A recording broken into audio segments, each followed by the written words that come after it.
Buongiorno da Focus TG. Un'importante operazione della Questura di Padova contro i bulli e le baby gang, ragazzi che minacciavano coetanei, sfrecciavano con i monopattini nei supermercati, ma non solo, e sono 43 le misure di prevenzione personale che in queste ore hanno raggiunto 24 giovani tra Cittadella e Tombolo. Ci dice tutto Chiara Gaiani con Federico Cibotto per la parte tecnica. A te, Chiara.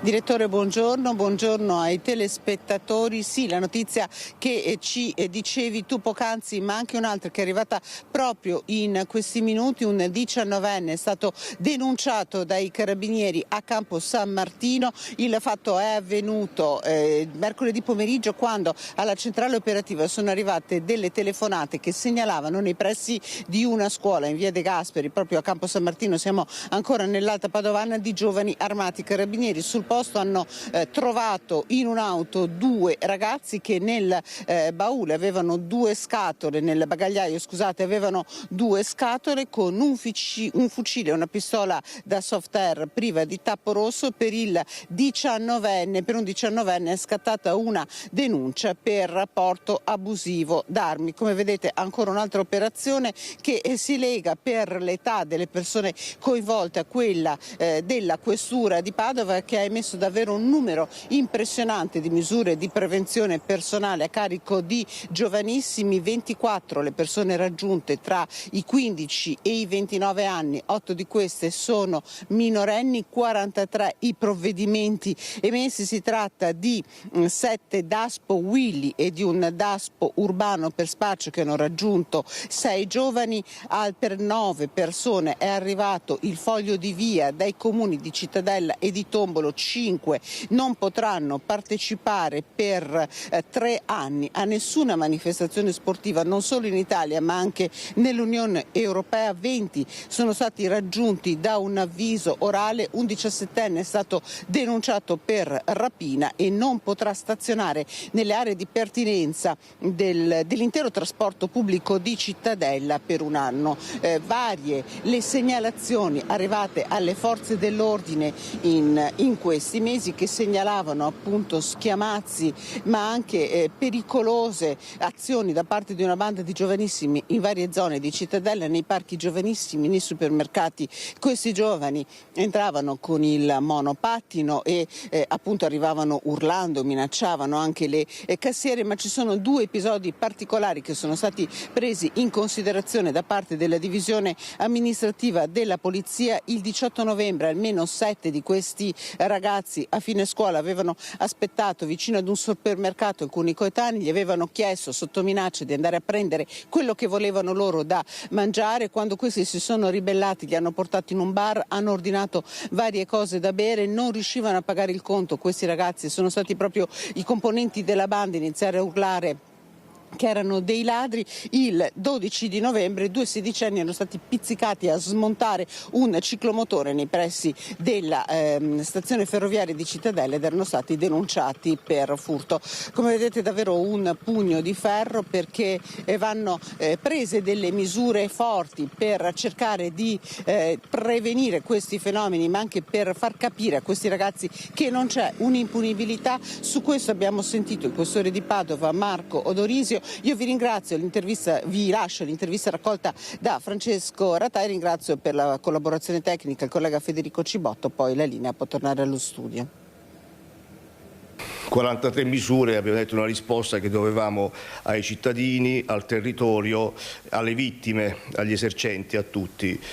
Si tratta di provvedimenti di natura di prevenzione, questi disposti dall'autorità provinciale di pubblica sicurezza, che hanno una finalità primaria, nell'interesse proprio di questi ragazzi, abbiamo detto sono anche dei minorenni, di interrompere quello che è il circolo della devianza, chiamiamola così, minorile, per evitare che poi possa degenerare in una vera e propria criminalità giovanile. Infatti i provvedimenti sono stati notificati dalla divisione anticrimine, quindi convocando, dove ci sono i minori, anche i genitori, e quindi anche in questo caso uno strumento che si affianca a sostegno dello stesso genitore affinché possa anche a sua volta, diciamo, intervenire nell'interesse dello stesso ragazzo. Quindi un'attività di natura preventiva. Ovviamente i fatti reato sono stati contestati e segnalati anche alla Procura della Repubblica proprio nell'interesse e nella salvaguardia di questi ragazzini. Ma il tanto non mi fanno niente non esiste, perché anche questi provvedimenti di natura personale preventiva sono comunque limitativi della libertà, in questo caso di un giovane, di un ragazzo, di potersi recare in un centro storico o di potersi recare in un centro commerciale, quindi hanno proprio una sorta, diciamo, di significato di ammonimento, di richiamo, di che cosa? Di rendere consapevole il ragazzo diciamo, della gravità delle condotte che pone in essere. Colpiti dai provvedimenti persone di età compresa tra i 15 e i 29 anni, avete sentito il questore di Padova Marco Dorisio, ma queste baby gang erano attive anche a Cittadella e anche a Tombolo, dove andiamo in diretta da Vanessa Banzato e Andrea Benetti per la parte tecnica. A te Vanessa. Buongiorno a te direttore, a tutte le persone che ci stanno seguendo. Ci troviamo a Tombolo, sono assieme al sindaco Luca Frasson, perché anche Tombolo è uno dei comuni interessati dalla presenza di questi giovanissimi coinvolti in questo importante provvedimento. Un segno tangibile, un segno concreto abbiamo sentito anche il questore Odorisio, per cercare di frenare questi ragazzi sin da subito, perché non entrino nel circolo vizioso poi della criminalità. Tra l'altro, sindaco, tutte persone che lei conosce molto bene. Allora, intanto io inizio con il dire che esprimo piena solidarietà alle persone che hanno subito questi atti, definiamoli così. E voglio dire anche che la stragrande maggioranza dei nostri giovani sono bravi ragazzi e non possiamo permetterci appunto che ci sia una piccola minoranza di ragazzi, di persone che rovinano il nostro territorio, perché di questo stiamo parlando. È un grande segnale quello del questore, che ringrazio ovviamente, e ringrazio anche tutte le forze dell'ordine che hanno portato a questo primo passo per tenere, come dico io, la barra dritta. Io ci ho sempre messo la faccia fin dal mio insediamento, ancora quando ero vice sindaco, ci metto la faccia, ci metto la mia persona, perché voglio dire che la comunità di Tombolo è più forte della paura e veramente non possiamo permetterci che una piccola minoranza non ci faccia star tranquilli. Noi continueremo a tenere la barra dritta, continueremo a collaborare. Sicuramente questo è un atto che cercherà di raddrizzare le cose. Tra l'altro alcuni sono proprio giovanissimi, abbiamo sentito 15, 16, 17 anni. E hanno seminato il panico letteralmente tra supermercati, centri commerciali, stazioni e quant'altro. Gli attacchi diretti, anche attacchi di bullismo nei confronti di coetanei, hanno seminato il panico tra la comunità. Sì, purtroppo questi sono fenomeni in continua crescita che, se non vengono bloccati, appunto trovano terreno fertile sul quale poter alimentarsi e poter crescere. Sono ragazzi giovani, sono ragazzi conosciuti, tutti conosciuti ovviamente anche dalle amministrazioni locali, e sono ragazzi che dietro a questi comportamenti ci arrivano per disagi conosciuti, appunto. Cosa può fare a questo proposito? Perché allora il questore si è mosso da un versante, ma la comunità, un paese, un'amministrazione cosa può fare per cercare di limitare questi disagi, per cercare di venire incontro alla fine a questi ragazzi che sì, sono bulli, sono appunto sì, fanno parte di queste baby gang, ma alla fine sono anche loro a loro volta fragili? Guardate, allora sicuramente l'amministrazione, assieme alla polizia locale, soprattutto assieme ai carabinieri, deve essere sempre presente sul territorio. Io fin da subito ho intensificato le pattuglie, togliendo purtroppo orari di ricevimento anche della polizia locale nei confronti dei cittadini per le varie cose, ma cercando di tenerli il più possibile sul territorio.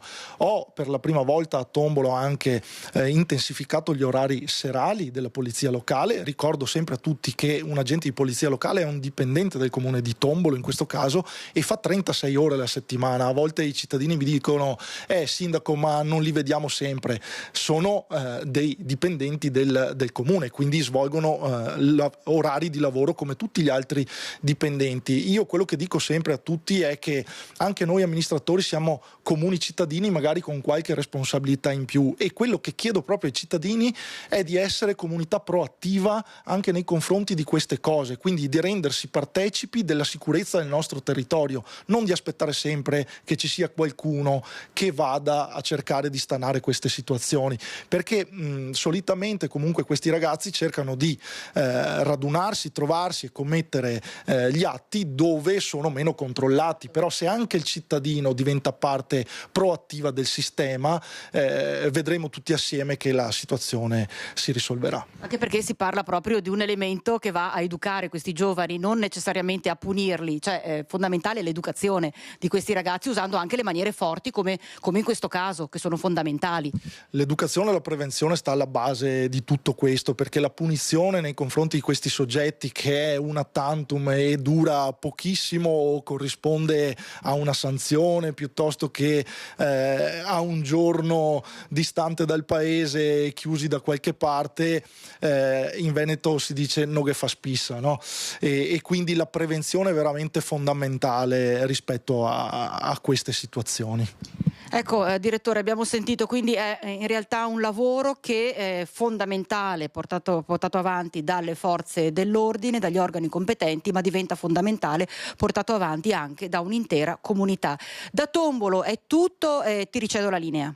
Grazie Vanessa Banzatto, Andrea Benetti per la parte tecnica, il sindaco di Tombolo Luca Frasson. Ieri un'intervista esclusiva di Francesca Bozza, ripresa tra l'altro dai quotidiani locali, alla madre di un ragazzo irretito da compagnie che appunto si dedicano alle attività di cui stiamo parlando. Un'intervista esclusiva a questa donna che ha detto: mio figlio è diventato un mostro. Sentiamo.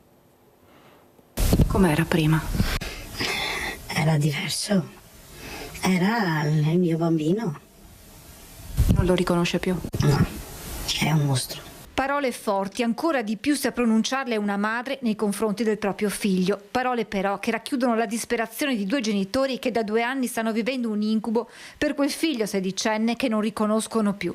La spirale di paura e violenza inizia in prima superiore, quando il giovane viene in contatto con altri giovanissimi che lo avvicinano al mondo della droga. Ha iniziato con le prime canne e da quest'anno ho iniziato con dei farmaci e delle droghe un po' più pesanti, perché me le fa vedere e se gliele butto via mi mette le mani addosso e se chiamo ancora i carabinieri mi fa ancora del male. L'ho visto io a casa, lo fa tranquillamente, fuma dappertutto, sui treni, su centri commerciali, non ha paura di nessuno. La mamma parla di una sorta di reclutamento da parte di alcuni membri di una baby gang. Lui è sottomesso e fa delle cose che gli altri che vogliono che faccia, perché magari ha paura o ha bisogno di soldi e deve fare quello che gli altri dicono di fare. Voi sapete se si è reso responsabile di atti di violenza in giro? Non lo so, ha tanti segni nel corpo. Ha preso talmente tanti verbali, la comunità non si trova, ce ne sono troppo poche per questi ragazzi. Voi l'avete denunciato? Sì, tante volte. Non è una cosa facile da parte di un genitore. No, sono arrivata all'estremo. Violenza che si scatena anche all'interno della famiglia. Prima di andare via mi ricatta e mi affronta e io devo stare zitta, se no mi mette le mani addosso. È anche armato? Aveva i coltelli, dei coltelli sì, li ho trovati, taglierini, li nasconde. Tra l'altro vi fa delle minacce anche molto pesanti per il futuro. Sì, ha detto che quando lui ha 18 anni ci vuole sterminare. Dormo con un bastone sotto il letto perché se arriva e succede qualcosa io so difendermi. Avete paura di lui? Abbastanza. L'ultima volta sono andata a una festa, lui mi ha chiesto dei soldi, eravamo per strada e mi ha tirato una pacca, mi ha tirato un calcio nella gamba. Mi ha fatto la gamba tutta nera perché i soldi non gliel'ho dati. Una situazione che è venuta a crearsi anche a causa di un disturbo del comportamento di cui soffre il ragazzo. È una malattia mentale perché cambia l'umore, è molto dolce, dopo diventa molto aggressivo e non vuole essere curato. In questi 2 anni la famiglia si è resa conto che ci sono pochi centri in Veneto e in Nord Italia che possano accogliere ragazzi con queste problematiche. Gli stessi genitori, ormai allo stremo, sarebbero pronti a chiedere un TSO per il figlio. Io glielo farei fare per prendere i suoi farmaci, sì. Per salvarlo? Sì. Per salvare la famiglia? Sì, piuttosto di vederlo giù per un fosso o che lui uccida qualcun altro. Voglio solo il bene di mio figlio, non voglio che finisce in carcere, perché sennò viene fuori che è un bandito, peggio di prima. Bisogna trovare un centro, una comunità che lo accolga, che finisce anche gli anni di studio. C'è chi dice colpa delle famiglie. No, assolutamente no, non è così. Non è così. L'ultimo appello è rivolto alle istituzioni perché non lasciino sole queste famiglie. E facciamo più strutture. Sono intoccabili questi ragazzini. È impossibile che nessuno faccia qualcosa. Non è facile raccontarsi, ma è un modo per anche svegliare le coscienze. Sì, dobbiamo svegliare un po' tutti quanti. In che mondo siamo arrivati? Non ci sono solo i soldi, c'è l'amore. È una testimonianza drammatica di questa donna che non riesce a riportare suo figlio su una retta via, un figlio che è stato praticamente plagiato irretito da questi ragazzi che reclutano persone normalmente tranquille, docili come questo ragazzo e li trasformano in esponenti di queste bande dalla doppia personalità, no? Violenti insieme alle bande che seguono gli ordini che vengono loro impartiti e di nuovo tranquilli in famiglia, ma nemmeno tanto a sentire la testimonianza di questa signora. Davvero un'intervista importante di Francesca Bozza. Adesso andiamo da Marta Marangon e dal tecnico, dal nostro operatore Tommaso Migot, perché esattamente un anno fa, l'aggressione nel centro di Treviso, in via Castelmanardo, di Francesco Favaretto, che morì 10 giorni dopo l'episodio brutale. Andiamo in diretta da Marta Marangon. Sì, direttore, buongiorno a te e ai telespettatori che ci seguono da casa. Il tema delle baby gang purtroppo è e continua ad essere un tema di grande attualità a Treviso e lo si ricorda proprio oggi nel primo anniversario dell'omicidio di via Castelmenardo, della brutale aggressione nei confronti di Francesco Favaretto, il 22enne trevigiano che giusto un anno fa, a 2 passi dal Duomo, venne aggredito alle 7:30 di sera da un gruppo di giovanissimi che volevano rapinarlo dei soldi, del telefono e del panetto di hashish che aveva nascosto nei pantaloni. La rapina, lo ricorderete, si trasformò in una brutale aggressione. Ai calci e ai pugni seguirono fendenti concocci di una bottiglia rotta. Subito il giovane venne soccorso, ma purtroppo si spense dopo 12 giorni di agonia all'ospedale di Treviso, nel reparto di terapia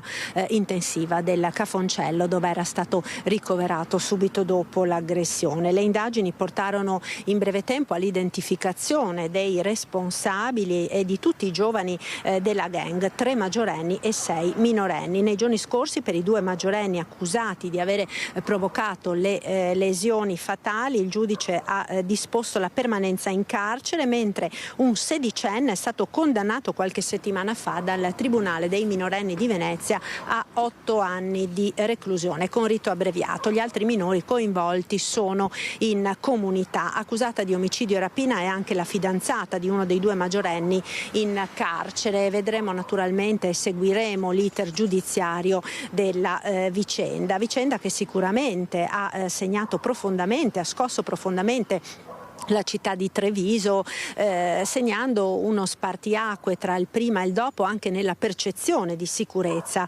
dei trevigiani. E ad un anno da quel drammatico episodio purtroppo la questione baby gang è ancora di grande attualità. Sabato scorso vi abbiamo raccontato della brutale violenza che si è verificata a Porta San Tommaso da parte di un gruppo di ragazzini nei confronti di altri giovani, una violenza gratuita senza alcun motivo, senza alcuna spiegazione. E, proprio in seguito a questo ennesimo episodio è stato convocato mercoledì in prefettura un comitato ordine e sicurezza per fare il punto anche in vista delle prossime vacanze di Natale, nelle quali i giovani, non andando a scuola, si presume saranno ancor più in giro per la città, in vista anche dei molti eventi che sono programmati a Treviso. Qui con me abbiamo il comandante della polizia locale Patrick Antonello. Comandante, dei controlli che verranno quindi ulteriormente potenziati e rafforzati in città. Si tratta di controlli che la polizia locale farà e continuerà a fare in questi giorni e anche nelle prossime festività, intensificando anche la frequenza e l'orario in cui verranno svolti. Saranno sicuramente orientati a un controllo del territorio in generale, a partire ovviamente dai luoghi di aggregazione che ci possono essere in città, ma anche nei quartieri e quindi nelle zone di prima periferia. Saremo presenti, attivi, verranno fatti controlli chiaramente su anche persone qualora lo si ritenesse necessario, ma anche eventualmente sui luoghi, come dicevo appunto, come pubblici esercizi, luoghi di aggregazione in generale, piazze. Inoltre metteremo sicuramente in campo anche l'attività di controllo stradale, in maniera tale da lavorare in anticipo rispetto a possibili problemi legati all'incidentalità e quindi in chiave preventiva. Ecco, comandante, voi nella vostra attività, soprattutto per quanto riguarda appunto i ragazzi, i luoghi di aggregazione, avete, possiamo dire, quotidianamente contatti con questi giovani, anche con i loro genitori, qualora si rendano protagonisti questi ragazzi di episodi particolari che richiedono la convocazione in caserma. Che spaccato emerge, che sentori anche voi avete di questa situazione che purtroppo abbiamo visto sta portando anche a degli episodi gravi? La questione è molto interessante quando si ha a che fare con giovani, ragazzi e in particolare minorenni. Dobbiamo usare sempre parametri diversi. Ovviamente la prima cosa che a noi compete fare è anche metterci in contatto con i genitori, con gli esercenti, la responsabilità genitoriale e convocarli. Di solito li convochiamo presso il nostro comando, presso i nostri uffici, spiegando loro il motivo per cui il loro figlio, il loro ragazzo o ragazza sono stati controllati. E sono stati controllati, e se arriviamo addirittura a chiamarli è perché evidentemente, molto probabilmente, hanno commesso qualche violazione, a volte qualche reato. Per cui è molto importante per noi svolgere questo tipo di ruolo e avere questo tipo di contatto, e devo dire che molte volte riusciamo ad avere la sensazione che questa nostra opportunità sia stata tale, e nel senso che dall'altra parte ci possa essere stato un genitore o qualcuno che abbia recepito ciò che di importante avevamo da dire. Purtroppo molte altre volte capita anche che si abbia a che fare con delle persone adulte che non sono evidentemente disponibili ad ascoltare o ad accettare ciò che viene detto. Talvolta i nostri sono anche suggerimenti, non sempre vengono accettati. Ecco, questa dunque è la situazione. Da Treviso restituisco la linea allo studio. Grazie a Marta Marangon e a Tommaso Migot per la parte tecnica, e si fa di tutto anche nelle scuole per cercare di dare informazioni ai giovani, avvertirli dei pericoli che possono correre. I carabinieri fanno molta parte di questa attività, e nelle sedi dell'ente di formazione Irigem di Rosai di Bassano del Grappa proprio gli uomini dell'Arma hanno tenuto lezioni di legalità. Libertà e legalità, uguaglianza e rispetto, e naturalmente qualche prezioso consiglio su come comportarsi quando vengono a mancare questi pilastri del vivere assieme. Parte da qui il doppio incontro formativo che si è tenuto nelle sedi di Rosà e Bassano del Grappa dell'ente di formazione Irigem. In cattedra i carabinieri della compagnia di Bassano per approfondire anche i reati più comuni fra i giovani e quello a cui possono andare incontro tanto nella loro quotidianità quanto nel mondo digitale. Di grande interesse infatti il tema del bullismo e del cyberbullismo. Questa attività è stata molto utile specialmente per il mondo femminile delle ragazze più o meno della mia età e specialmente la parte del bullismo e del cyberbullismo che comunque da molto tempo secondo me si cerca di eliminare, però otteniamo sempre scarsi risultati. In rete e sui social i rischi sono tanti, ma dalle testimonianze emerge come il problema riguardi anche la vita di ogni giorno. Magari una persona ti guarda un po' male, o comunque un ragazzo, o magari sta antipatica a qualcuno. Comunque secondo me le ragazze sono più fragili dei ragazzi, comunque sì, potrebbero avere più problematiche. E non si tratta di situazioni lontane, ma di dinamiche che i giovani vedono e vivono sulla loro pelle. Un dettaglio fondamentale che conferma l'importanza di incontri come quelli che si sono svolti nelle due sedi dell'Irigem. Io personalmente vedo queste cose che succedono spesso, sento anche tanto e infatti queste cose mi spaventano un po', però mi sento sicura perché ho tante persone vicino e quindi so che quando magari ho difficoltà posso aprirmi liberamente e loro riescono a darmi una mano o comunque sostenermi. Ecco, un consiglio che vi hanno dato i carabinieri per se doveste trovarvi in una situazione difficile, qual è? Che comunque dobbiamo parlarne, se siamo in difficoltà dobbiamo parlarne con degli adulti o con un amico in modo che ci aiutino ad affrontare questa cosa non da soli ma insieme. La violenza, il sopruso non possono passare sotto silenzio. Il consiglio è fondamentale: parlare, aprirsi, condividere. Bisogna innanzitutto parlarne con un adulto oppure con un amico caro. Non dobbiamo mostrarci deboli davanti al bullo. Servizio di Ferdinando Garavello, oggi in regia Francesco Ceron ed Edoardo Paris. Adesso andiamo a Mestre perché oggi lo sciopero proclamato dalla CGIL, migliaia di lavoratori in piazza in tutte le grandi città, Mestre, lunghi cortei tra Mestre e Marghera. Andiamo in diretta da Anna Maria Parisi con Sandro Ponchio per la parte tecnica. Sì, eccoci, buongiorno. Dunque, si è appena conclusa la manifestazione con lo sciopero che è ancora in atto, però partita questa mattina con il corteo dalle 9 del mattino dalla stazione dei treni di Mestre per proseguire lungo la rampa Vempa e terminare appunto, come detto, qui in Piazza Mercato a Marghera con i manifestanti che hanno assistito ai vari discorsi che si sono tenuti lungo il palco con Daniele Giordano, tra l'altro segretario generale della CGIL Venezia. Tanti gli argomenti toccati oggi, Giordano, dal palco per dire le ragioni, ribadire le ragioni della protesta. Quali tra tutti? Oggi è uno sciopero generale che chiede al governo di cambiare questa legge di stabilità, di non investire in armamenti, di investire nella pace, di investire in risorse fondamentali, salario, lavoro, previdenza, salute. Le risorse per la sanità diminuiscono sempre di più e i cittadini del nostro territorio non riescono a curarsi.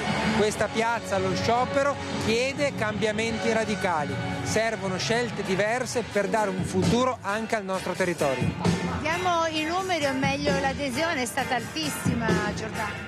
Oggi sono più di 4.000 persone quelle in corteo, abbiamo dati molto importanti, aziende che hanno chiuso, molta percentuale alta di adesione, trasporto pubblico locale che si è bloccato.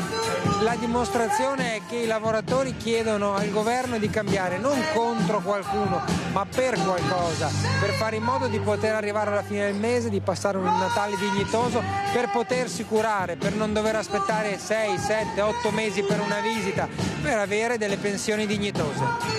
Grazie Grazie a Daniele Giordano, segretario generale della CGIL Venezia. Naturalmente l'approfondimento sulla giornata odierna nel corso del telegiornale della sera. Da Piazza Mercato a Marghera è tutto, con la parte tecnica di Sandro Ponchio. Restituisco la linea e ringrazio Daniele Giordano. Grazie molte ad Anna Maria Parisi. Ovviamente sciopero anche proclamato dalla CGIL in piazza a Vicenza contro la manovra. Il corteo si è snodato nella zona industriale. Per noi ci sono Daniele Garbin e Cristian Roque Allende. Sciopero generale della CGIL anche a Vicenza, la manifestazione in zona industriale. In questo momento sta scorrendo il corteo, come il segretario generale di Vicenza. Buongiorno, innanzitutto come è andata, come sta andando? Buongiorno a tutte e a tutti. Innanzitutto sta andando molto bene, abbiamo adesioni importanti in diverse aziende, scuole, quindi anche nell'ambito dei servizi pubblici, e quindi i lavoratori e le lavoratrici stanno rispondendo positivamente in questa giornata di sciopero. Ricordiamo un po' gli motivi di questo sciopero generale. Si parlava di legge di bilancio, ma non solo. Sì, l'oggetto è la legge di bilancio. Noi oggi siamo di fronte a una manovra economica che tassa pesantemente i lavoratori e le lavoratrici, e le risorse che prenderà da queste tasse purtroppo intendono utilizzarle per il riarmo e nulla in investimenti sulle politiche industriali né per aumentare salari e pensioni. Questo è il cuore dell'oggetto della manifestazione di oggi. E anche contestualizzando una serie di problematiche che interessano il territorio provinciale vicentino. Ci sono alcune crisi che continuano a restare comunque all'ordine del giorno della vostra sensibilità. Quali sono? Penso alla Valbruna, ma non solo. C'è la Valbruna, c'è la Campagnolo, abbiamo diverse aziende che stanno in questo momento chiedendo di utilizzare ammortizzatori sociali, e su questo vogliamo capire esattamente com'è la situazione, se è una misura preventiva o se effettivamente avremo davanti uno scenario di crisi industriale. Il manifatturiero è il settore che traina l'economia anche vicentina, veneta e nazionale, e quindi riteniamo, ed è per questo che abbiamo scelto di fare la manifestazione in zona industriale, che oggi questo sia il tema di cui la politica deve occuparsi. Così la situazione a Vicenza questa mattina, e ieri sera a Focus abbiamo parlato dello sciopero generale. Di oggi, tra gli altri ospiti, il sindacalista della SLC CGIL Nicola Attalmi. Sentiamo cosa ha detto. Lei li avete sentiti anche in televisione. Io faccio solo un esempio. Il potere d'acquisto reale dei salari 2025 è inferiore al potere d'acquisto dei salari del 2021, cioè quindi al netto, calcolando l'inflazione, il potere di acquisto dei lavoratori dipendenti, quindi la difficoltà di arrivare a fine mese, malgrado gli aumenti, malgrado tutto quello che può avvenire, è ancora inferiore rispetto al 2021. L'Italia è uno dei paesi che ha il minor aumento di salari a livello europeo. E guardate, i salari si aumentano in due modi. Il primo è quando fai il rinnovo dei contratti e i datori di lavoro accettano di aumentare gli stipendi, ed è sempre più difficile. E l'altro attraverso le tasse, perché è chiaro che siccome le tasse in Italia sono alte per chi le paga e sono i dipendenti e i pensionati perché gliele trattengono alla fonte, è evidente che i lavoratori dipendenti sono quelli che di più pagano le tasse. Pensate, c'è una questione che succede ogni anno, è il fiscal drag, che sembra un tema difficile ma è semplicissimo. Se io aumento il valore nominale dei salari perché è aumentata l'inflazione, ok? Aumento di 100 euro perché è aumentata di 100 euro l'inflazione, io non sono diventato più ricco di 100 euro, sono ricco come prima, povero come prima, perché è aumentata solo rispetto all'inflazione. Ma il fisco considera che quei 100 euro sono un aumento del mio reddito, cioè che sono diventato più ricco, cosa che non è vera. E quindi tassa quell'aumento di stipendio, quindi il datore di lavoro mi dà un aumento di stipendio con una mano e lo Stato me la tassa come se fossi diventata più ricco. Il fiscal drag solo negli ultimi 2 anni ha drenato 20 miliardi di euro dai salari dei lavoratori dipendenti. Voi direte, è così dappertutto? No! In tutta Europa c'è un meccanismo che ovviamente dice che se aumenta l'inflazione io cambio le aliquote del fisco, perché evidentemente le aliquote devono essere legate al reale potere d'acquisto degli stipendi. Questo è quello che succede in Italia, che ne dica la Meloni. La gente lavora e fa fatica ad arrivare a fine mese, che ne dica. Aumenta l'occupazione, senz'altro, aumenta l'occupazione povera, precaria e quant'altro, ma le famiglie fanno fatica ad arrivare a fine mese. Questo è il tema. Allora, fanno fatica ad arrivare a fine mese, queste erano alcune delle ragioni per le quali la CGIL ha deciso di scioperare contro la manovra. Torniamo alla cronaca, gli incidenti stradali, ne abbiamo parlato anche ieri sera, tra l'altro si conclude la vicenda giudiziaria legata alla morte di Sofia, una studentessa di 17 anni che era stata travolta da un'auto a Padova in via Belzoni. A distanza di 15 mesi da quel terribile incidente si conclude la vicenda giudiziaria. Sofia, 17 anni, fu travolta da un'auto mentre andava a scuola, frequentava il liceo Selvatico in via Belzoni, morì 4 giorni dopo. L'uomo alla guida, un 52enne padovano, imputato per omicidio stradale, ha patteggiato davanti al giudice ed è stato condannato a 1 anno con patente sospesa per 3 anni. La ricostruzione della dinamica ha tenuto conto del fatto che la ragazza ha attraversato la strada a una quindicina di metri dalle strisce pedonali, che la velocità della macchina rispettava il limite di 50 km all'ora e che difficilmente il conducente, anche frenando, avrebbe potuto evitare l'impatto. Inoltre la compagnia assicuratrice ha parzialmente risarcito i familiari. Dopo la tragedia le strisce pedonali sono state spostate e ora si trovano esattamente in corrispondenza dell'ingresso della scuola, mentre il limite di velocità è stato abbassato a 30 km all'ora e tutti si chiedono se questi provvedimenti sarebbero bastati per evitare la drammatica vicenda. È stato un grave incidente a Vittorio Veneto con un'anziana investita mentre attraversava la strada e ha riportato un grave trauma cranico, si trova ricoverata in prognosi riservata. Un 81enne al volante dell'auto che ha raccontato di essere stato accecato dal sole. C'è della difficoltà specialmente quando c'è il sole, che magari dall'altra parte le macchine sono un po' accecate e quindi c'è del pericolo, bisogna stare molto attenti. Potrebbe esserci proprio il sole all'origine del grave incidente accaduto poco prima delle 10 all'incrocio tra via Boni e via del Cansiglio a Vittorio Veneto all'altezza del supermercato Lidl. Da una prima ricostruzione una 73enne del posto stava attraversando la strada quando è stata investita da una Fiat Panda condotta da un pensionato 81enne sempre del vittoriese. L'uomo si è immediatamente fermato e ha chiamato i soccorsi. In pochi istanti sono arrivati i sanitari del SUEM. Ho visto l'elicottero, quindi immagino.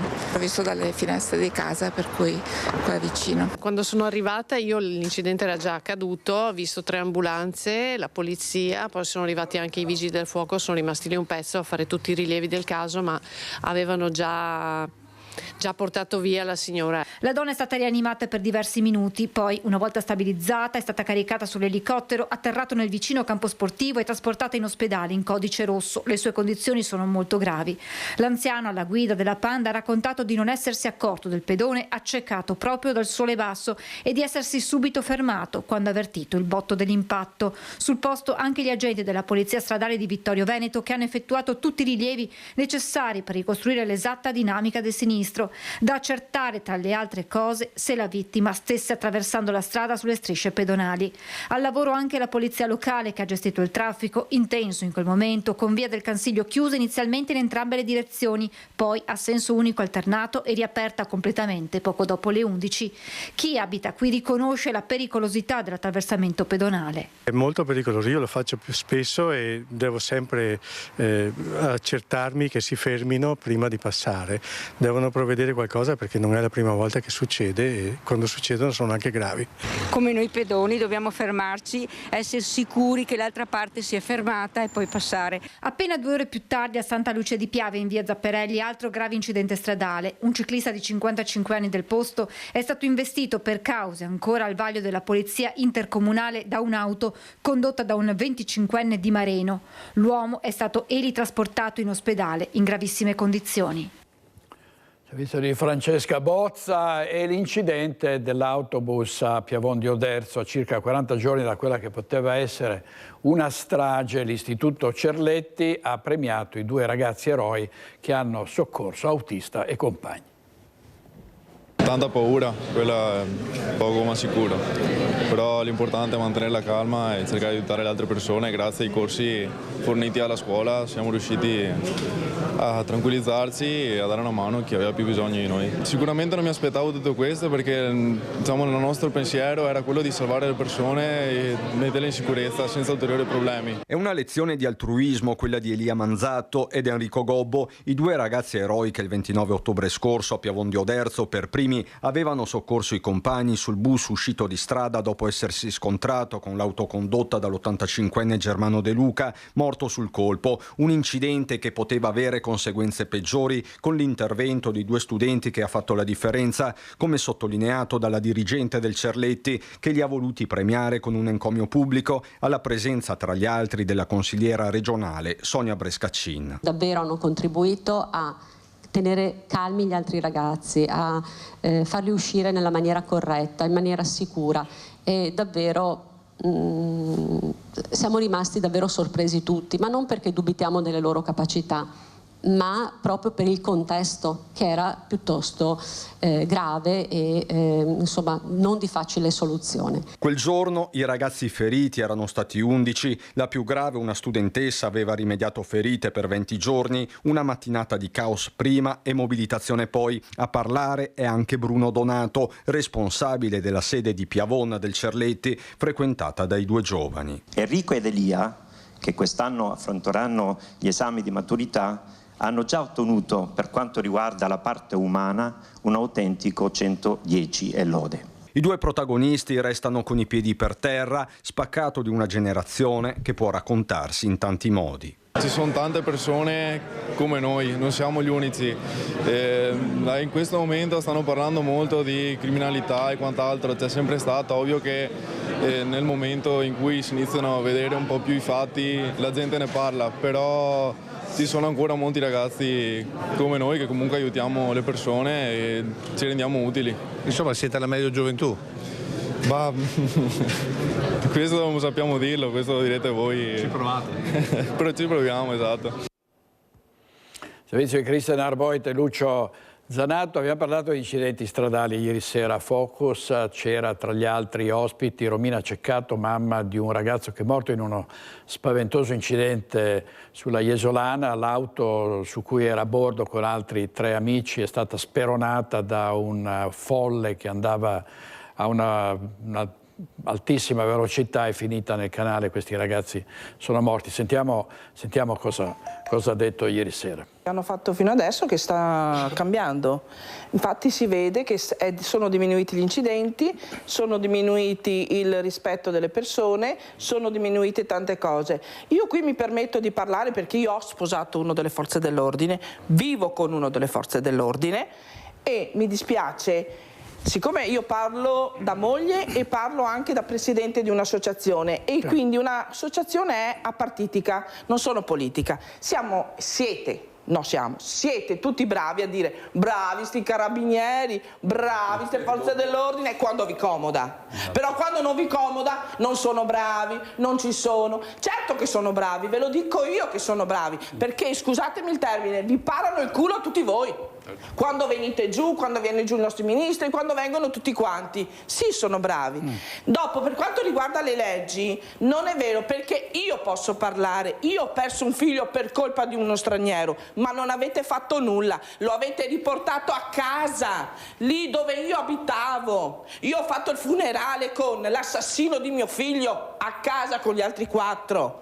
Ho chiesto più di qualche volta, noi, mamme di vittime delle strade, abbiamo chiesto di parlare con il presidente di Meloni e qui ci sono, come ha detto lei prima, ci sono persone che hanno la possibilità di metterci in contatto, ma noi non siamo ascoltate. Però per la violenza sulle donne, e io per carità rispetto perché ho una figlia, la presidente Meloni ha investito e ha fatto una giornata, ma noi chi siamo? Diversi dagli altri? Ma noi chi siamo diversi dagli altri? Lo sfogo di Romina Ceccato e si tenterà nuovamente di incontrare la Presidente del Consiglio per proprio parlare, vedere di cercare delle soluzioni per diminuire gli incidenti stradali.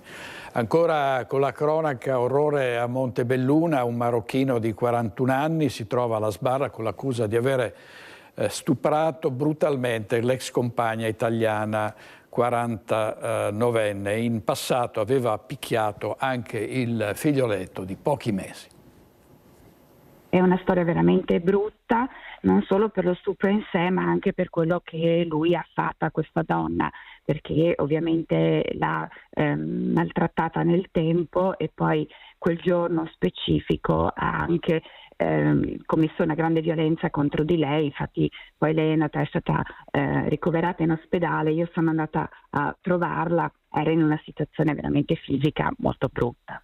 È difficile trovare le parole per commentare tanto orrore, quello che, stando alle accuse, ha vissuto una 49enne del Montebellunese ad opera dell'ex compagno marocchino 41 anni, oggi in carcere soggetto a misura di custodia cautelare in attesa di una pronuncia definitiva. Per lui è iniziato il processo con rito immediato, maltrattamenti, lesioni personali aggravate, violenza sessuale, le contestazioni in tribunale a Treviso. L'episodio più cruento il 5 gennaio scorso, con l'uomo che prima avrebbe seviziato la donna con un taglierino, poi lo stupro con una bottiglia, 30 giorni di prognosi una volta arrivata al pronto soccorso. Sullo sfondo una storia al limite con il marocchino alcolista e con dipendenze varie che entra ed esce dal carcere. In casa era stato trovato del crack sul tavolo. Nel suo curriculum anche le botte al figlioletto di pochi mesi, poi affidato, vista la difficile situazione di coppia, a un'altra famiglia. La donna, con problemi di deambulazione, lo aveva riaccolto nella propria abitazione più volte, convinta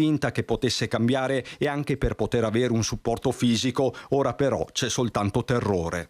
Tant'è che infatti la mia cliente ogni volta mi chiede: ma rimane in carcere, perché ovviamente lei ha molta paura che eventualmente nel momento in cui lui possa uscire possa succedere qualcos'altro, perché lei poi ha ricevuto anche delle lettere di minaccia anche dal carcere. Minacce che sono anche di morte. Intanto in aula il giudice ha accolto l'eccezione della difesa. Tampone vaginale ed esami del sangue non sono acquisibili nel fascicolo processuale perché non notificati all'imputato. Allo stesso tempo sono stati disposti nuovi test biologici con la sentenza attesa per fine gennaio. Servizio di Christian Arboit. Sentiamo adesso una truffa milionaria all'Opera di Santa Maria del Fiore di Firenze. Sono stati indagati italiani, albanesi, cinesi e nigeriani e ne parliamo perché le indagini della polizia coinvolgono anche Vicenza. Carlo Alberto Inghilleri. È stata arrestata dalla polizia stamattina all'alba a Vicenza con l'accusa di riciclaggio. Una cinese di 38 anni fa parte della lista dei 10 fermi di indiziato di delitto, italiani, albanesi, cinesi e nigeriani che vivono nelle province di Brescia, Milano, Bergamo, Lodi, Prato, Rieti e appunto Vicenza. Devono rispondere a vario titolo di emissione di fatture per operazioni inesistenti, riciclaggio e autoriciclaggio. A Vicenza, oltre al fermo, la polizia avrebbe eseguito una perquisizione in un appartamento di Viale San Lazzaro. Al momento dell'irruzione nella sua casa, la cinese 38enne avrebbe gettato dalla finestra 250.000 euro, poi recuperati e sequestrati. L'operazione di polizia che si è conclusa questa mattina all'alba con una trentina di perquisizioni e 9 arresti effettuati in varie parti d'Italia ha consentito di sgominare un'organizzazione criminale composta da cittadini cinesi, albanesi, nigeriani ed italiani che era dedita al compimento delle truffe e al riciclaggio e al reimpiego di denaro di provenienza illecita, grossi quantitativi di denaro in contante, finalizzati appunto a finanziare delle aziende che avevano necessità di ottenere denaro in questo modo perché non avevano accesso al credito. Le indagini svolte dalla squadra mobile di Brescia sono partite dalla denuncia per una truffa ai danni dell'Opera di Santa Maria del Fiore, onlus che promuove la valorizzazione di monumenti di interesse religioso, storico e culturale che si trovano a Firenze, tra cui la Cattedrale di Santa Maria del Fiore, il Campanile di Giotto e il Battistero di San Giovanni.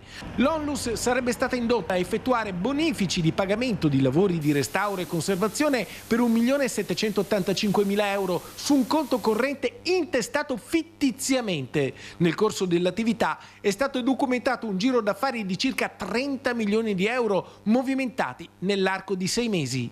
Delle indagini che hanno consentito appunto di circoscrivere questa organizzazione criminale e ottenere elementi probatori che stamattina ci hanno portato all'arresto di queste 9 persone, mentre una decima è tuttora ricercata in Italia e all'estero.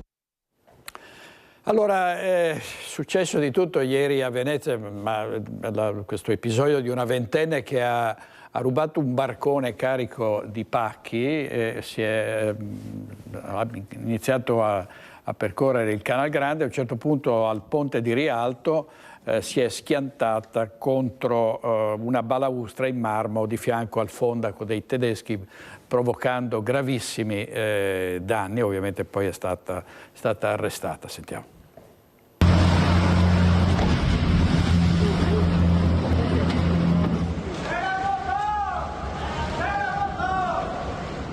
Lo scontro della barca con la base del ponte di Rialto è violentissimo, ma ancora più violento era stato poco prima l'impatto con la balaustra che si trova ai piedi di uno dei monumenti più importanti di Venezia. Una balaustra in marmo accanto al fondaco dei tedeschi, di cui ora restano soltanto le macerie. Sono passate da poco le 11 quando una giovane, si saprà poi una ventenne che vive di espedienti nell'entroterra veneziano, si mette alla guida di un mototopo, l'equivalente a Venezia del furgone da trasporto in terraferma.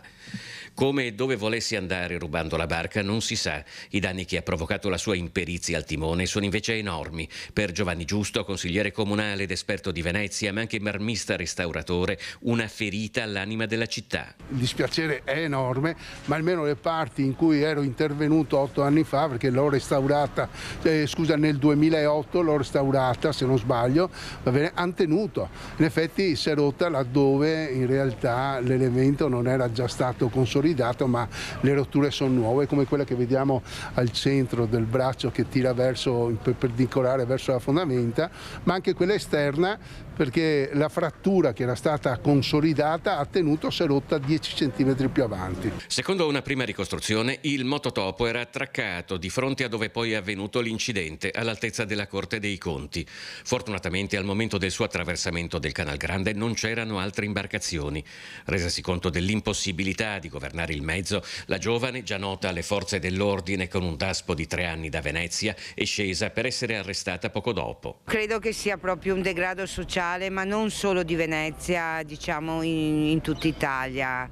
Dobbiamo però dire una cosa, che siamo stati fortunati che in un periodo che c'è poco turismo, che questo bar è chiuso, non c'è il plateautico, che non ci sono gondole, perché poteva essere peggio. La notizia è rimbalzata anche in Consiglio regionale. Quello di Monica Poli è un punto di vista condiviso anche da Jonathan Montanariello. Il consigliere PD è stato pilota di mezzi pubblici a CTV e conosce bene il traffico in Canal Grande. Fortunatamente sono andati addosso dei manufatti di pietra, ma immaginiamoci se ci fosse stata una barca di più piccole dimensioni e gli andava addosso. Oggi saremmo qui probabilmente a commentare una tragedia. Sott'acqua, adagiato sui gradini, si intravede un marmo fortunatamente ancora intero. Ora comincerà la fase di recupero e restauro, cercando di mantenere il più possibile dell'originario. I costi si prevedono sostenuti.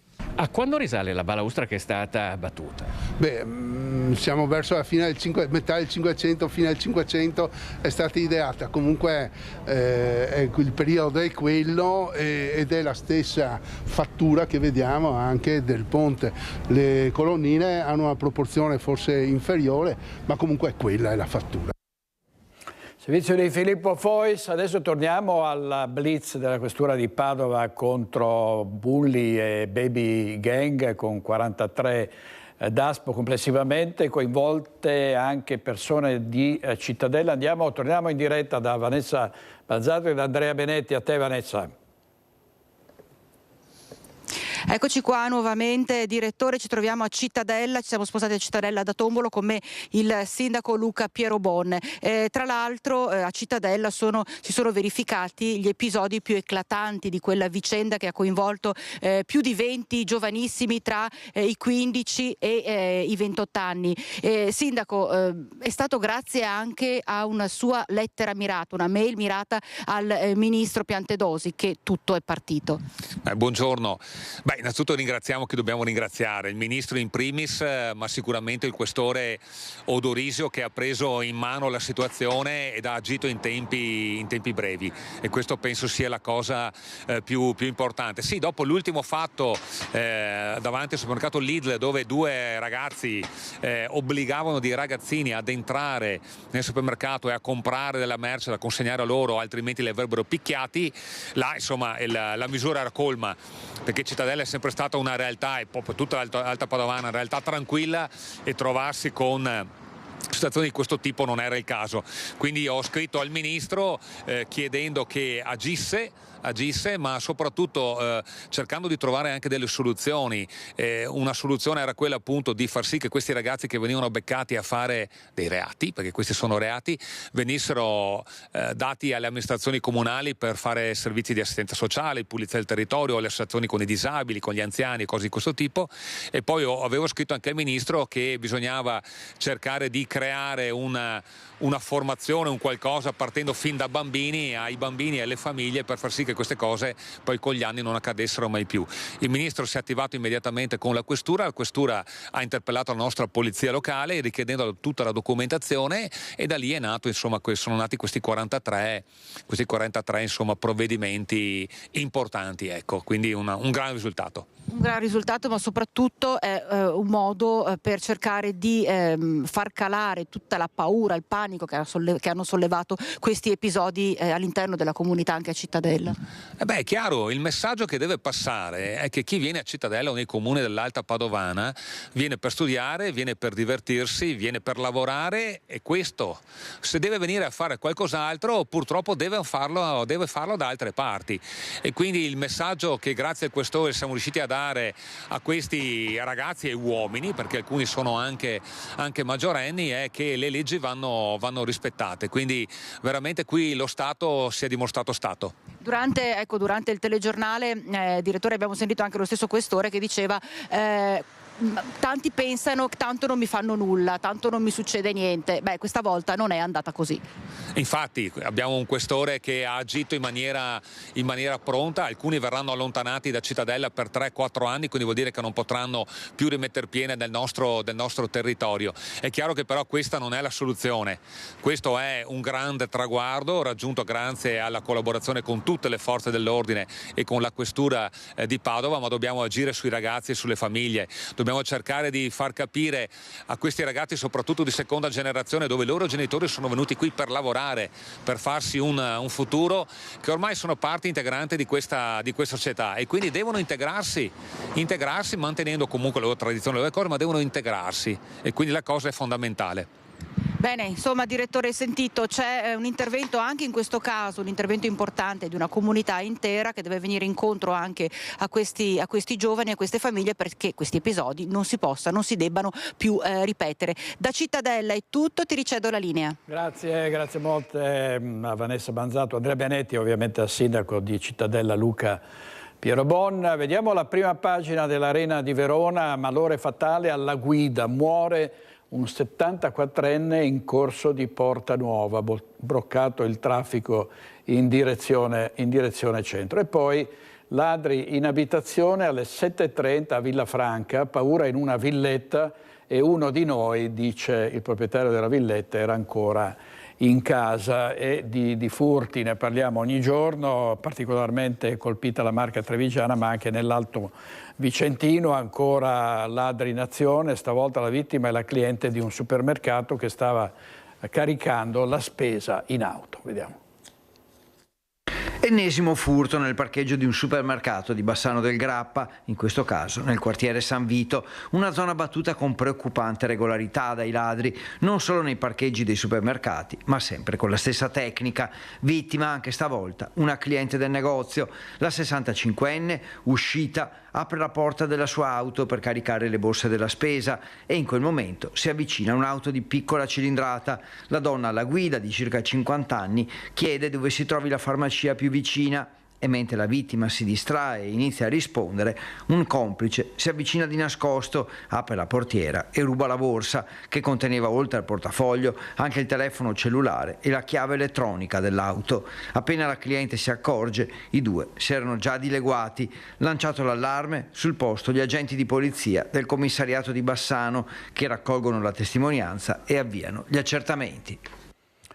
Vice Federico Fusetti è in attesa che lo Stato intervenga pesantemente con i rinforzi per carabinieri e polizia e anche adeguando le leggi a questa situazione per arrivare alla certezza della pena. Vediamo cosa possono e si sentono e riescono a fare i sindaci. Qui siamo a Pianezze. Entro una settimana il sindaco convocherà un'assemblea con un rappresentante per ognuna delle 882 famiglie di Pianezze. La misura è colma, troppi furti nelle abitazioni, sempre alla stessa ora, il tardo pomeriggio, quasi sempre con i proprietari all'interno. Ormai l'ansia, la preoccupazione, le notti insonni, la paura che sale ad ogni minimo rumore hanno abbassato la qualità della vita in questo tranquillo comune del Bassanese. Questo crea appunto un senso di impotenza e di angoscia da parte dei cittadini e anche di allarme continuo. Farò una riunione in sala consiglio dove cercheremo di istruire a quali siano le norme di comportamento, no? Quindi quello che è la resistenza passiva dell'abitazione, le inferriate, tenere chiusi gli scuri, cioè quei consigli pratici che servono ai cittadini per in qualche modo proteggersi. Esistono già dei gruppi, cui partecipa anche il sindaco, che via messaggio avvertono di presenze sospette. Le forze dell'ordine vengono subito allertate, ma i ladri sono allenati a rubare e poi fuggire in pochi minuti. Tutti i colpi nella solita fascia oraria, prima di cena. Iniziati intorno alle 18 e terminato l'ultimo alle 21:15, 21:10, 21:15, con un tentato furto da una famiglia con bambini. Il suo stato d'animo qual è, sindaco? È arrabbiato? Beh, molto, anche perché dopo 3 volte che li ho avuti io in casa, io so esattamente cosa provano i cittadini, quindi mi dispiace molto per loro, no, questa situazione. Le forze dell'ordine, precisa il primo cittadino, fanno il possibile e sono sempre presenti e tempestive, ma non basta. Bisogna essere attenti durante il giorno per movimenti, in modo da segnalare con tempestività queste cose, no?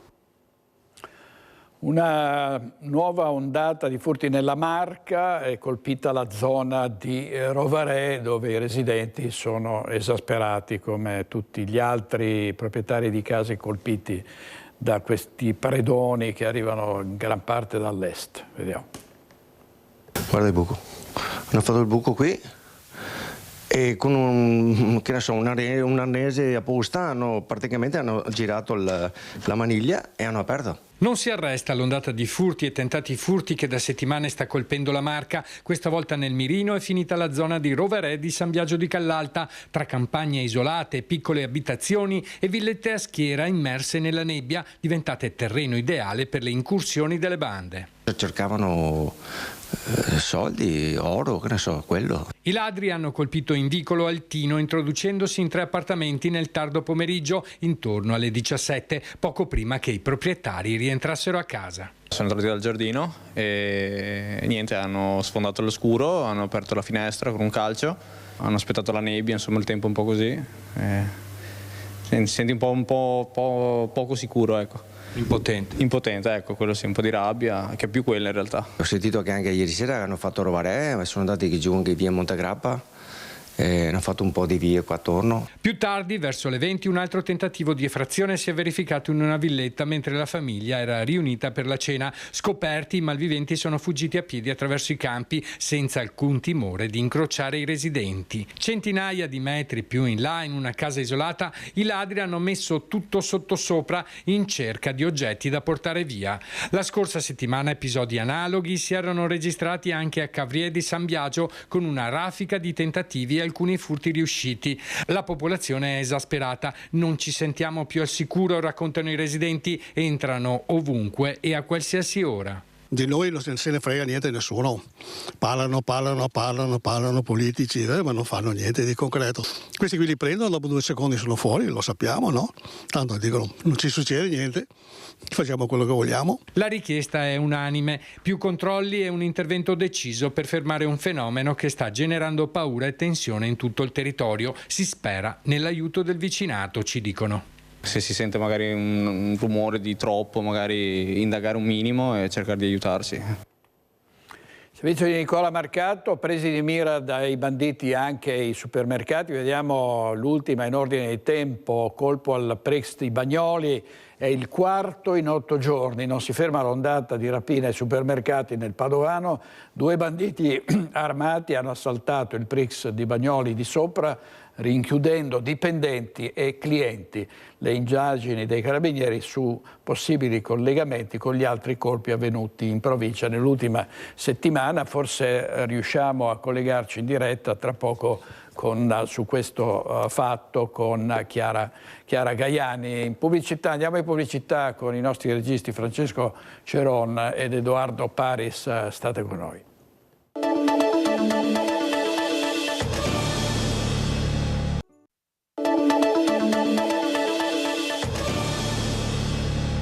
Di nuovo in diretta con Focus TG. Contro l'aumento dei furti, 4 comuni hanno potenziato il servizio di polizia locale in questo mese con l'operazione Natale Sicuro. Avviene a Noventa, a Padovana, a Saonara, a Stra e a Vigonovo. Gli agenti gireranno i quartieri anche a piedi. Si parte dalle zone del paese più prese di mira, ma il controllo è esteso a tutte le vie e prolungato oltre l'orario di servizio e anche nelle ore più critiche fino alle 21. È partita l'operazione Natale Sicuro nei 4 comuni del distretto integrato del Brenta, Noventa, Padovana, Saonara, Stra e Vigonovo, grazie al lavoro degli agenti della polizia locale che si muovono nei quartieri anche a piedi. E i primi risultati sono arrivati. 2 auto sono state recuperate grazie alla tempestiva segnalazione dei cittadini vittime di furto nell'area di San Pietro di Stra. Un servizio reso possibile grazie alla sinergia dei 4 comuni che hanno messo insieme le loro forze. E la collaborazione avviene anche comunque con le altre forze dell'ordine, non solo polizia locale, ma anche con le stazioni dei carabinieri. E questo perché 4 comuni si sono messi d'accordo, quindi ci sono 2 comuni della provincia di Padova che sono Noventa, che è capofila, e Saonara, e 2 comuni invece della provincia di Venezia che sono Stra e Vigonovo. Quindi è importante continuare sempre di più con questo tipo di convenzioni di polizia. Lavoro sul territorio, ma spesso con le armi spuntate, lamenta il sindaco Bano. Purtroppo le leggi non sono dalla nostra parte, mi spiace dirlo perché non si sa mai come va a finire. Noi continuiamo a implementare non solo i servizi ma anche il sistema di videosorveglianza, però dopo c'è il segreto istruttorio e quindi non sappiamo quello che succede una volta date anche le immagini di questi delinquenti. Controlli contro i furti in casa che proseguono in tutta la provincia anche da parte dei carabinieri. Nel Piovese nelle ultime ore sono state identificate 82 persone e controllati 59 veicoli nei comuni di Sant'Angelo, di Piove di Sacco, Legnaro e Saonara. Nell'Alta Padovana, tra San Giorgio in Bosco, Cittadella e Fontaniva, una 50ina le persone identificate, 38 i veicoli fermati. E nemmeno i politici si sottraggono alla furia dei ladri. Abbiamo visto tempo fa il furto in casa dei parenti di Gio Formaggio, poi quello in casa dell'esponente del Partito Democratico Claudio Beltramello. Adesso vediamo la notizia di un tentato furto con scasso a casa della vice sindaca di Castelfranco Veneto. L'allarme però ha messo in fuga i banditi. Un blitz notturno nell'abitazione di Marica Galante, la recinzione divelta per accedere al giardino. E c'è stata una brutta sorpresa per la consigliera comunale del Partito Democratico Irene Pirotta. La sua auto è sparita da Viale Trieste a Pordenone. Dopo aver scoperto il furto ha sporto denuncia e le indagini sono in corso. sorpresa spiacevole a fine anno a ridosso dei regali di Natale. Ecco. Ieri sera, uscita alle 9:30 di sera dal Consiglio Comunale, speravo davvero che l'avessi parcheggiata male e fosse una rimozione forzata. Sorride per non piangere la consigliera comunale del Partito Democratico Irene Pirrotta. Ieri sera, uscita dal Consiglio Comunale intorno alle 21:30, non ha più trovato la sua auto, una Lancia Y nera che aveva parcheggiato in Viale Trieste a Pordenone.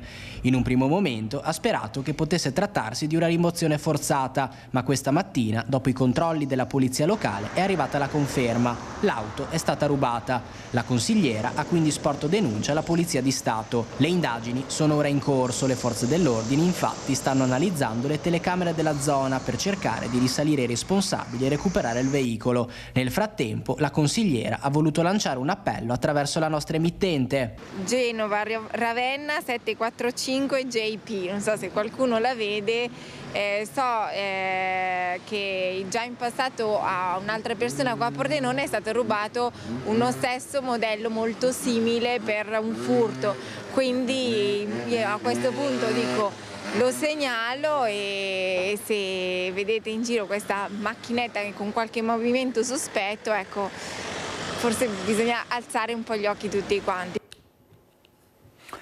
Allora andiamo avanti con altri fatti di cronaca. 76 bovini morti insieme e in maniera improvvisa. I tecnici del Dipartimento Prevenzione ULSEI hanno scoperto le cause. Domani saranno a convegno a Piove di Sacco. Hanno inalato il fumo prodotto da un incendio di, mi pare, non mi ricordo più, ma c'è nel servizio, vediamo.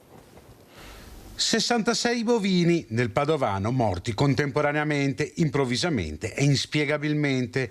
Scattano le indagini, poi la drammatica scoperta: erano stati uccisi dall'inalazione di oleandri bruciati in un campo attiguo all'allevamento.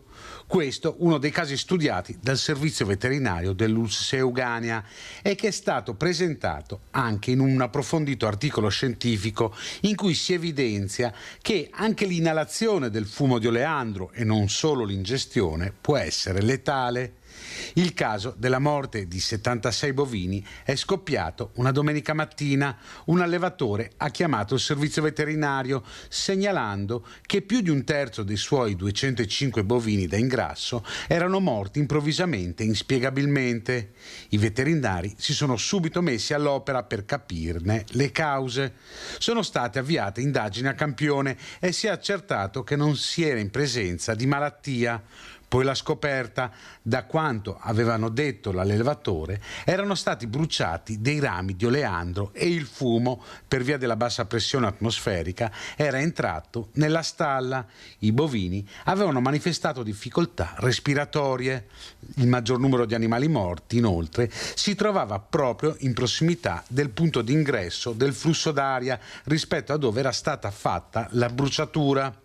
Un familiare dell'allevatore, intervenuto subito dopo il fatto, aveva accusato gli stessi sintomi ed era stato portato in ospedale, dimesso qualche ora dopo per miglioramento dei sintomi. Di questo ed altri casi si discuterà nell'ambito della plenaria 2025 del Dipartimento di Prevenzione dell'ULSS Eugania a Piove di Sacco.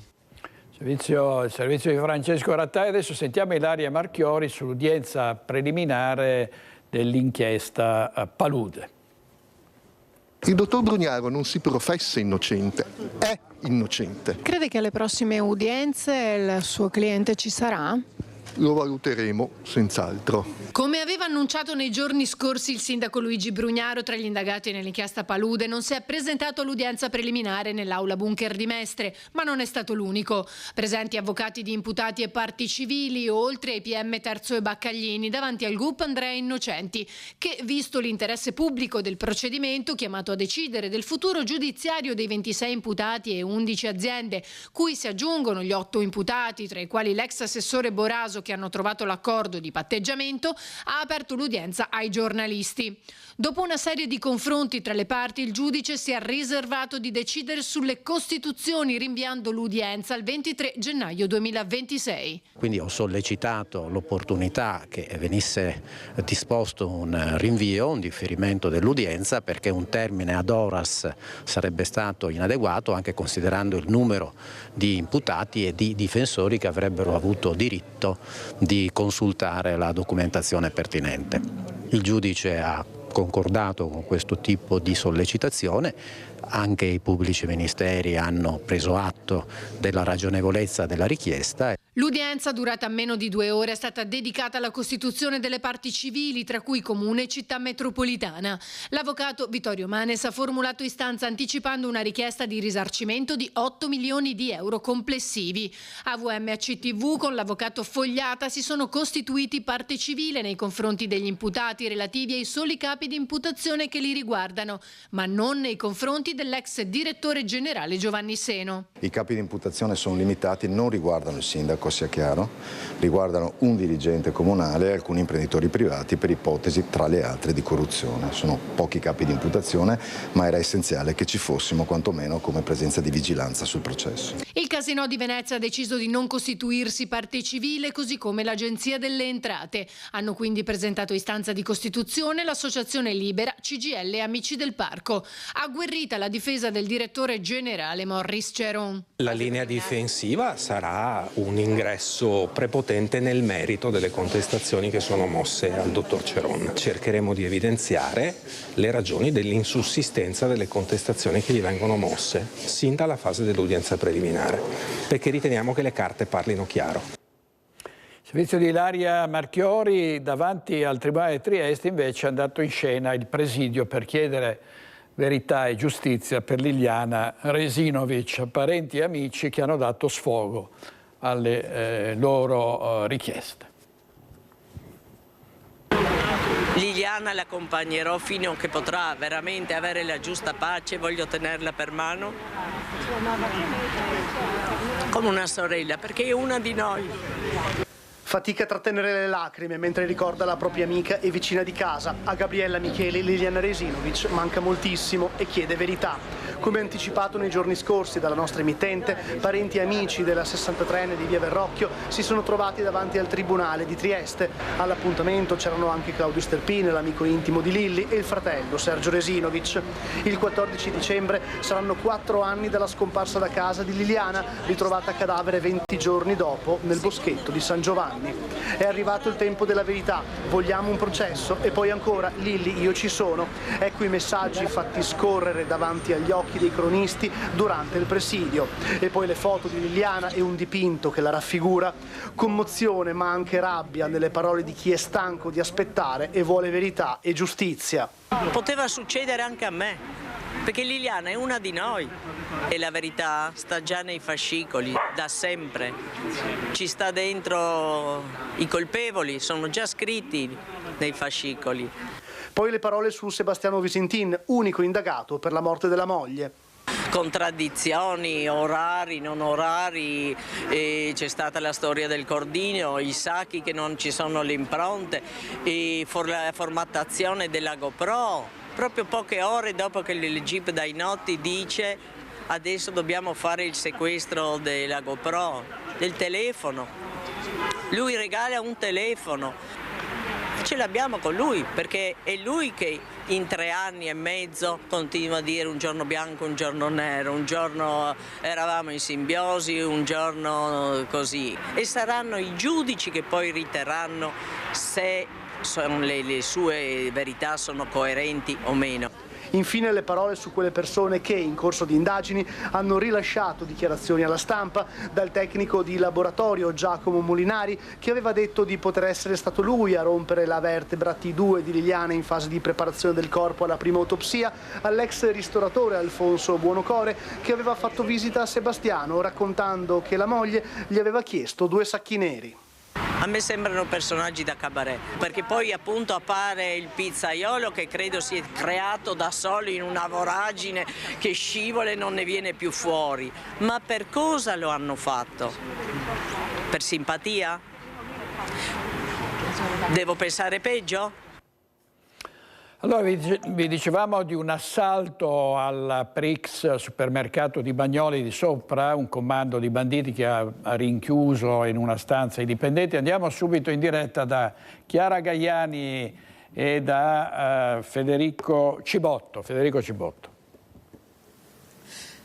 Sì, direttore, ci troviamo proprio di fronte al supermercato che è stato preso di mira, il colpo intorno alle 19:30 di ieri. Ci troviamo a Bagnoli di Sopra, all'interno, al momento dell'irruzione di due banditi che erano armati di pistola. Si deve ancora capire se quella fosse una pistola giocattolo, ma sicuramente con il volto travisato da passamontagna. C'erano due dipendenti del supermercato e due clienti a cui se ne sono aggiunti altri due proprio mentre il colpo era in corso. I banditi hanno minacciato la cassiera con una pistola, l'hanno costretta ad aprire tutte le casse, poi pare anche la cassaforte, arraffando un bottino che si aggirerebbe tra i 2.500 e i 3.000 euro in contanti. I clienti presenti, poi i due dipendenti, sono stati rinchiusi in uno stanzino, sono stati fatti stendere a terra anche gli altri due clienti entrati in un secondo momento.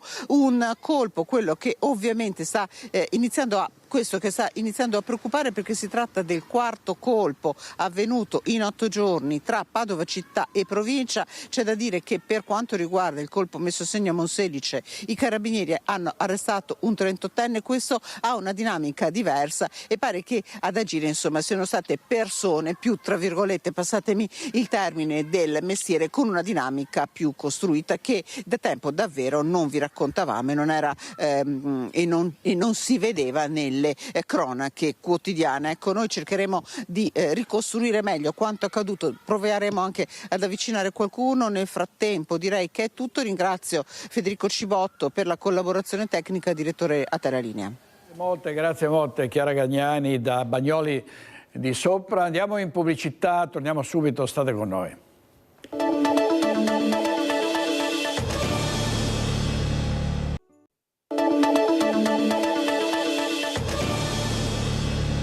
È in costante crescita nella Marca trevigiana la filiera del Prosecco, ma aumentano le comunità che contestano la chimica tra i filari e forse potrà dare una risposta la scienza. Finché non avremo delle varietà resistenti a queste principali patologie in maniera efficace anche e soprattutto sulla glera che a noi interessa per il Prosecco, dobbiamo trovare strategie nuove. Meno chimica e più biodiversità sui nostri vigneti. In un'epoca dove l'economia del Prosecco continua a crescere, dove i mercati esteri sono sensibilissimi alla sostenibilità ambientale e i cittadini non accettano più di subire trattamenti indiscriminati, è fondamentale che il territorio non vada a discapito del prodotto. E su questa linea sabato mattina, nel primo dei 3 giorni della Fiera Agricola di Santa Lucia di Piave, si rinnova l'appuntamento con Vinea, un momento di incontro tra mondo scientifico e viticoltori organizzato dal Condifesa Trevigiano, che quest'anno si concentra sul rapporto tra sostanza organica nei terreni e i trattamenti antiparassitari. Perché la vite non si difende solo con i prodotti fitosanitari, ma si difende anche aumentandone la resilienza, aumentandone la forza, la sua capacità di difesa immunitaria che il vigneto pure ha.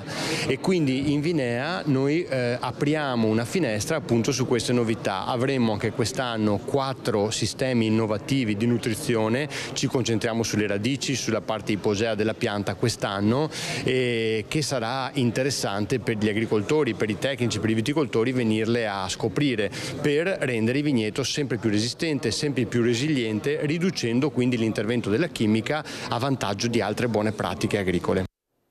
Servizio di Lucio Zanato che cura la fortunatissima rubrica Agricultura sulle nostre reti. Chiudiamo qui questa edizione del nostro telegiornale. Grazie a Francesco Ceron e a Edoardo Paris. Ci vediamo stasera a Focus alle 21:15. Buona giornata, arrivederci.